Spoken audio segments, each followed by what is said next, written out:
At ang laging sinasabi ng mga DDS diyan, bakit gano'n? Eh, parang puro na lang yung mga senador o yung majority ay iniisa-isa na ang kasuhan. Hindi po totoo 'yan, mga bossing, ano po. At ako panigurado ko, pati po itong si Panelo ay kagagalitan na din po ng mga DDS, mga kababayan. Kasi hindi tumutugma yung sinasabi ni Rodante Panelo, ni Panelo doon po sa mga DDS. Sabi ni Salvador Panelo, mga kababayan dito, hindi ako naniniwala na tina-target daw ang mga miyembro ng majority. Yes, dahil dati pa lang ho, mga boss si Pamo sir, last year pa lang, meron ng mga inaantabayanan na mga kaso dito sa mga ito. Sila Boss Jinggoy Estrada, nabanggit na yung mga pangalan niya, si Boss Jinggoy, si Boss Villanueva, si Chisa Escudero, bandang mga panahon ng September, October, lumalabas na yung mga pangalan niyan at nasasabi na, naririnig na kila Bryce Hernandez. O di po ba, sabi pa nga kay Jinggoy, hindi daw po sip yung ano, si Jinggoy Estrada. Tapos si Bato at si Bunggo naman, mamaya susunod nating topic, si Bato at si Bunggo naman, mga kababayan, eh alam naman natin simula pa lang ng dating Pangulong Duterte ay nailipad o inilipad doon sa ICC, ay alam natin na sila na yung mga susunod mga kababayan. 'Di ba? 5. Yung 2 bilyar, meron ding posibleng investigasyon na gawin sa kanila. Hindi nga isinama sa ICC. Bakit daw? Kailangan hiwalay na investigasyon daw para doon sa mga bilyar. 7. Oh, sino pa? Um, si Legarda. Si Legarda naman hindi naman yung sarili niya, yung anak niya. Pinagmumulta ng 24 billion. Oh, si Robin Padilla maaaring makasuhan dahil dito sa obstruction of justice kay Bato de la Rosa.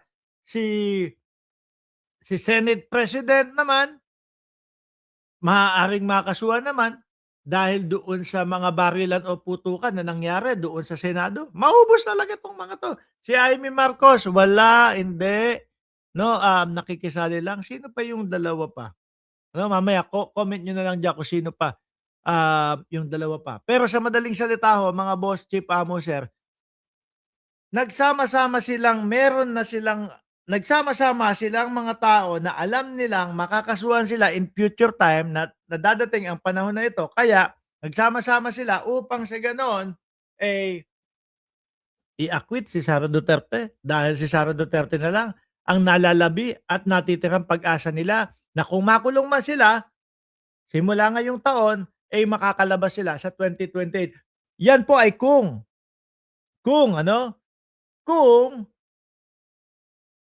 mananalo si Sara Duterte, mga kababayan. So, sa madaling salita po, naging majority lang sila, nagsama-sama lang sila dahil alam nila na meron silang kakaharaping kaso sa mga susunod na mga panahon, which is ang panahon na yon ay ito na nga po, mga kababayan. 'Di ba? O tama, parehas tayo nung sinasabi ni Kapanalo na sabi niya kasi ang mga investigasyon na yan, ang mga paratang na yan, noong minority pa sila. Nasimula na yan. So hindi mo pwedeng sabihin na ganyan, na iniisa-isa yung mga majority kasi hindi pabor o hindi tugma sa gusto ng Malacanang. At saka mga DDS, nak ng putik kayo, tigil-tigilan nyo na nga yung Malacanang. Kasi Give a yan. rubber stamp to Pati si Rodante Marcoleta, natawag na yata ng Pangulo na parang may topak o mesaltek o out of this world yung kanyang mga pinagsasasabi. Eh bakit ho, mga kababayan? Eh biruin mo ba naman? Etong mga DDS kasama si Rodante Marcoleta, eh parang gustong sabihin na may utos ang presidente o utos ng Malacanang lahat ng mga nangyayari ngayon.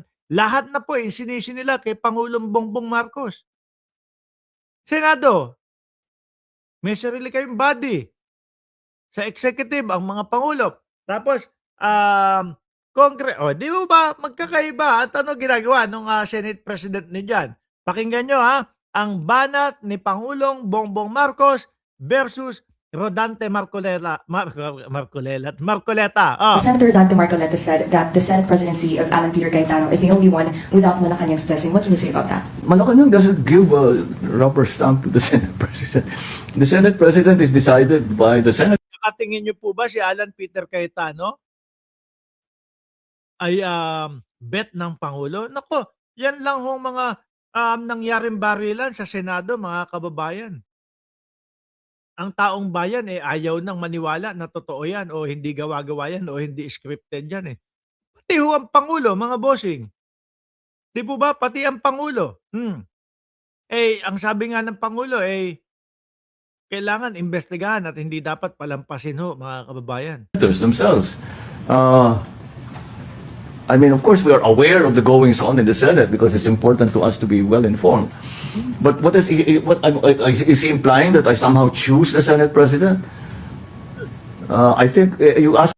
Ito ha, no, baka mamaya, ay kasi Lunes na ho ngayon, magkatotoo yung sinasabi na kudeta, Alan Peter Cayetano. Magkatotoo yung sinasabi na kudeta para palitan ka bilang Senate President. At mukhang ang iboboto bilang Senate President si Win Gatchalian po. No, at sabi naman ni Erwin Tulfo, meron siyang mga kilalang 3 senador na posible at maaari na lumipat from majority to minority. Naku po, mukhang bilang na yung mga araw, panahon, oras ni Alan Peter Cayetano na makapag-stay bilang Senate President.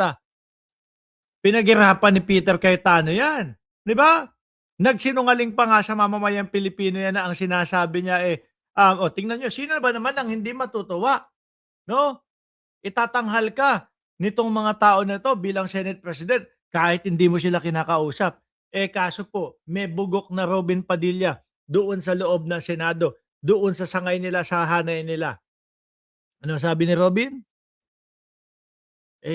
Simula pa lang po, tinawagan na kami ni Alan Peter Cayetano na Senate President ngayon. Kasi sabi ni SP, meron ng sapat na bilang, 12 daw. Sa makatwid ho, mga kababayan, yung sinasabi ni Peter Cayetano na hindi niya niligawan, hindi niya kinausap, ang totoo, kinausap.